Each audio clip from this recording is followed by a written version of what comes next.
اس مدرسے کا مولانا مشہور حق صاحب کا میرے اوپر ایسا قرض ہے کہ زندگی بھر بھی میں چنگل پہ کھڑا ہو کر کے اس کو نہیں ادا کر سکتا ہوں. قرض کیا ہے؟ قرض یہ ہے کہ میں بہت شروعاتی دور میں تھا، ایک جوش تھا، جنون تھا کچھ کرنے کا. حضرت مولانا صدر حسن صاحب یہاں موجود ہیں، بڑی مار بھی کھایا تھا. ایک بار الیکشن میں تھوڑا سا میں وقت لوں گا، ایک الیکشن میں وہ کانگریس پارٹی کے کھڑے ہوئے تھے تو آئے تو میں کودنے لگا، اور اس وقت کانگریس کی بڑی مخالفت ہو رہی تھی تو وہ کانگریس سے امیدوار تھے. میں نے جو ہے کس کے کہا کہ بھاگو یہاں سے، تم لوگ تو قاتل ہو، فلانے ہو، ڈھکانے ہو. تو مولانا اقبال صاحب ہیں ابھی بیچارے، اللہ ان کو حیات دے، انہوں نے بڑی پٹائی کی میری کہ بھائی وہ کسی بھی پارٹی کا کوئی، وہ صحیح تھے، کسی بھی پارٹی کا کوئی آیا ووٹ دینا نہ دینا تم مخالفت کیوں کرو، یہ ادارہ ہے، بدنام کیوں کرو. تو قاری رحم اللہ صاحب جو ہمارے استاد تھے، اللہ ان کی مغفرت فرمائے، وہ مولانا سے لڑ پڑے، اٹھا پٹک کر لیے ایک دم. بھائی آپ نے اس کو کیوں مارا؟ تو مولانا کی بھی پٹائی ہم کھائے ہوئے ہیں، وہاں صدر صاحب بھی. تو ان لوگ بڑی محبت کرتے تھے ہم سے، سب لوگ آج بھی کرتے ہیں. ان لوگوں کی دعا میں تو کہہ سکتا ہوں کہ آج میں جو کچھ بھی ہوں، آپ نے کہا کہ بھائی عظیم شخصیت، فضیم شخصیت، سب کچھ نہیں ہے. باخدا خدا کی قسم کہہ رہا ہوں دل سے، میں جو کچھ بھی ہوں ان لوگوں کے جوتے کی دھول کی وجہ سے. ان لوگوں کے جوتے کی دھول میرے اوپر نہ پڑتی تو شاید مجھ کو آپ ایسے یہاں نہیں سنتے. تو مولانا کا قرض یہ ہے کہ میں بہت شروعاتی دور میں تھا، جب میں کچھ کرتا تھا تو لوگ میرا مذاق اڑاتے تھے. میرے والد کو بھی کچھ جا کے کہہ دیتے تھے، جھوٹ پھوس جا کے کہہ دیا، والد گھر پہ آ کے ہم کو پٹائی کر رہے ہیں، غصہ رہے ہیں. ہم کہہ رہے ہیں کوئی ایسی غلط بات ہے، کوئی ایسا ہم نے کچھ کیا ہی نہیں ہے، لوگ جھوٹ بول رہا ہے آپ کو. تو نہیں، مطلب بہت پریشان ہوتا. تو میرے والد نہیں چاہتے تھے کہ میں سیاست کروں. جب وہ سو جاتے تھے چھپ کے، روشن دان بھی توڑے ہوئے تھے مدرسے میں، 10 نمبر جو روم تھا ادھر سے گھس کے آتے تھے وغیرہ وغیرہ، بلی کی طرح. ویسے دور میں جب قومی تنظیم میں بیچارے ہمارے شہاب الدین صاحب، کوئی اخبار تو ہم لوگ کو دیتا ہوتا نہیں تھا. ارے بھائی وہ بیچارے نہیں جو لوگ پالتا ہے، وہ اوریجنل والے ہم کہہ رہے ہیں. بیچارگی بیچارے اس لیے میں کہہ رہا ہوں، سن لیجیے کہ لوگ آپ کو بھی تانا دیتا تھا، ان کو بھی لوگ تانا دیتا تھا کہ کیا بات ہے بڑا چھاپتے ہو، جبکہ میں لکھ کے دیتا تھا. ان کا فرض تھا کہ چھاپے. طالب بانی کبھی کبھی فون کرتے تھے کہ بھائی کہیں جائیے تو ہم کو بھیجیے. تو بیچارے شہاب الدین صاحب کے بھی بڑے احسانات میرے اوپر ہیں. مجھے بہت ہی ذمہ داری کے ساتھ کہہ رہا ہوں، ان کے احسانات کو میں نہیں بھول سکتا. یہ ہوئے، شمشاد بھائی ہوئے، ان لوگوں کے احسانات کو میں نہیں بھول سکتا. تو میری زندگی کا میں کچھ نہیں تھا، صرف میرے حوصلہ افزائی کے لیے مولانا مشیر صاحب نے پہلی بار مجھے ایوارڈ دیا تھا. میری زندگی کا پہلا ایوارڈ کہ کیا سماج کارکن کے نام سے، کیا دور اندیش. میں ان چیزوں کو بھول نہیں سکتا. سماجی کارکن کا پہلا ایوارڈ مولانا نے مجھے دیا تھا. مولانا صدر الحسن صاحب بھی، مولانا صدر الرحمان صاحب بھی تھے اس والے میں، مجھے یاد ہے. وہاں تھے چھٹ بھگوتی پور میں، 12 میں چھٹ بھگوتی پور میں. مطلب وہ کچھ نہیں تھا، ایک حوصلہ افزائی تھی. اس کو میں لے کے بتاتا کہ بھائی مجھے سماجی خدمتگار کے ایوارڈ ملا ہے، میں کچھ کر رہا ہوں، حوصلہ بڑھا. ویسے دور میں جب میں، ہمارے کچھ دوست تھے جو جب اخبار میں خبر نکلتی تھی تو میں کہتا تھا دیکھنا میری خبر نکلی ہے، تو کہتا تھا بچ یار پڑھ کا چلا آیا ہے. ایسے دور میں مولانا نے مجھے ایوارڈ دے کر کے، وہ ایوارڈ نہیں تھا، میرے حوصلہ کو بڑھانے کے لیے بہت بڑا تحفہ تھا. اور پھر ہر بار وہ دینے، جہاں ملتے وہیں حوصلہ افزائی کرتے. اس لیے آپ کا قرض میرے اوپر ہے. اس ادارہ کو جہاں میری ضرورت ہوگی انشاءاللہ آپ کی سوچ سے میں آگے کھڑا ملوں گا. اور دوسری بات، یہ تو میرا نجی معاملہ ہو گیا. آپ نے اس ادارہ کو جس دور میں جس حالت میں آپ نے شروع کیا تھا، ایک کوئی دوسرا مدرسہ تھا، اسکول تھا، اس میں آپ نے کرائے پہ شروع کیا اور بہت سارے مخالفت کا آپ نے سامنا کیا، نہ جانے کیا کیا بولتے تھے لوگ، ہم لوگ سنتے تھے، لڑتے تھے، سمجھاتے تھے، بہت ساری چیزیں ہیں، تفصیل میں جانے کی کیا ضرورت ہے۔ ان سب کو کرتے ہوئے، لڑتے ہوئے، مطلب آپ یہاں تک پہنچے ہیں، یہ معمولی بات نہیں، یہ دیکھنے میں لگ رہا ہے کہ یہ بلڈنگ بن گئی، یہ مدرسہ ہے، اس کے پیچھے جو قربانیاں ہیں وہ کوئی نہیں سمجھ سکتا ہے، اس درد کو، اس تکلیف کو جس کو آپ نے جھیلا ہے۔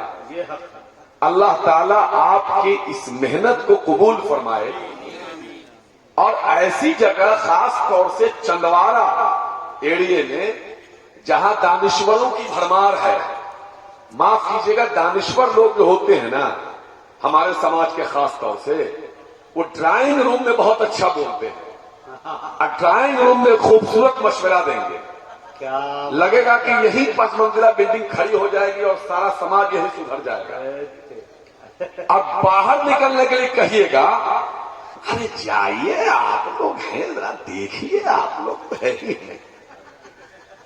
ویسی جگہ پہ آپ نے یہ جو تعمیر کیا ہے یہ معمولی بات نہیں ہے۔ اب دوسری بات کہ وہ تو ہے ہی، علماؤں کے بارے میں یا مدرسے کے بچوں کے بارے میں کیا خیال ہے لوگوں کا، ہمارے ہی لوگوں کا؟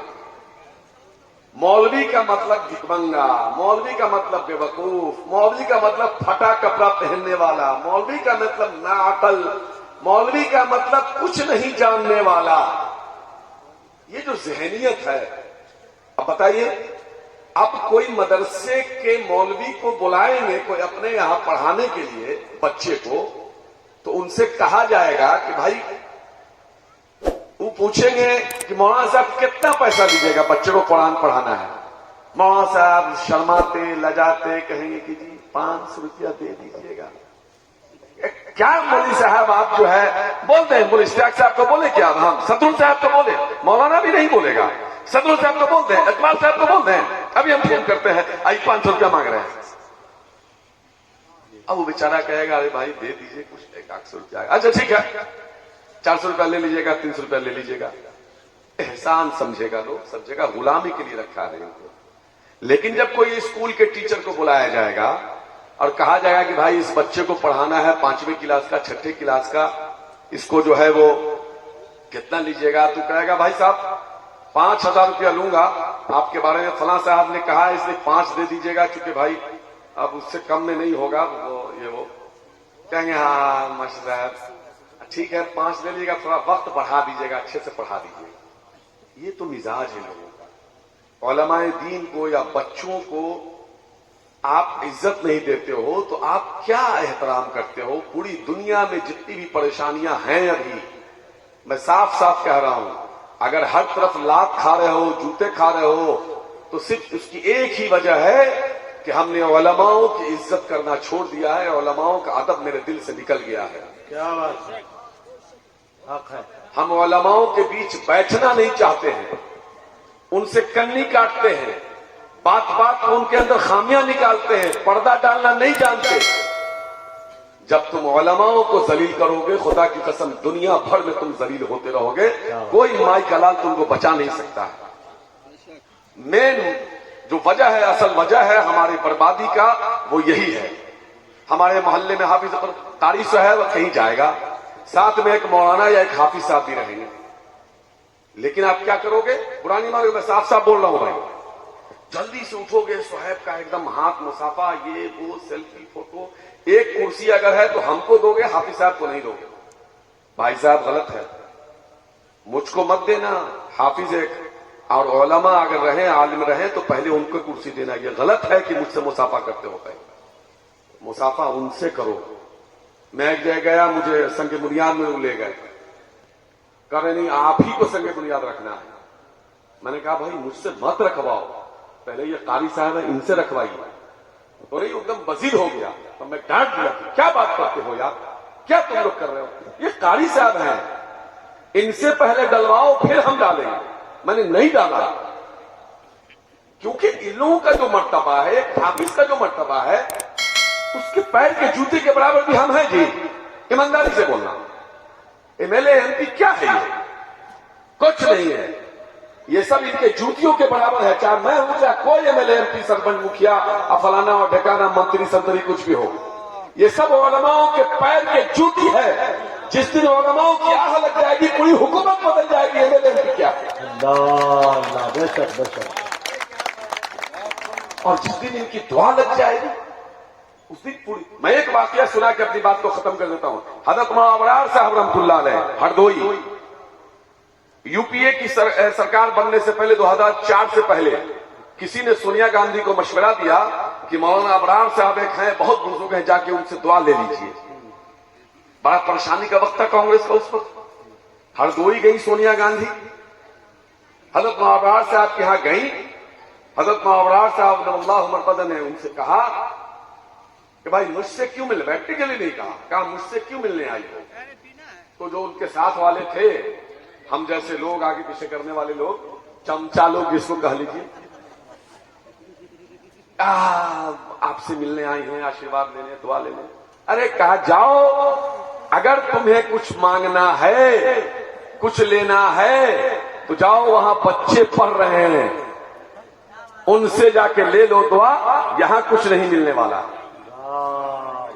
اور سونیا گاندھی وہیں گئیں اور جو ان کو کہنا تھا بچوں سے کہا، جو مٹھائی وٹھائی ان کے جو لوگ تھے وہ لے کے آئے تھے، بٹوایا اور چلی گئیں۔ 2004 سے لے کے 2014 کا حکومت کی اس مدرسے کے بچوں کی دعاؤں کی بدولت۔ یہ ہے حفاظ کرام کی دعا۔ لیکن مانو تو دو، نہ مانو تو پتھر۔ آپ کے دل میں عقیدت کتنی ہے؟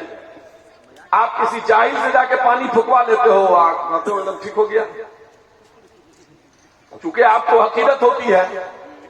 بیٹھا ہوا جاہل ہے، اس کو خود نہیں پتا ہے، لیکن دیکھیے کہ وہ کچھ لکھ کے دے دیتا ہے، اب ہو جاتا ہے تو کہتا ہے کہ بہت بڑے پیر صاحب ہیں۔ کہتا کیا کبھی سوچ سکتے ہیں کروڑوں روپیہ خرچ کر کے لوگ بھی نہیں بن پاتے ہیں۔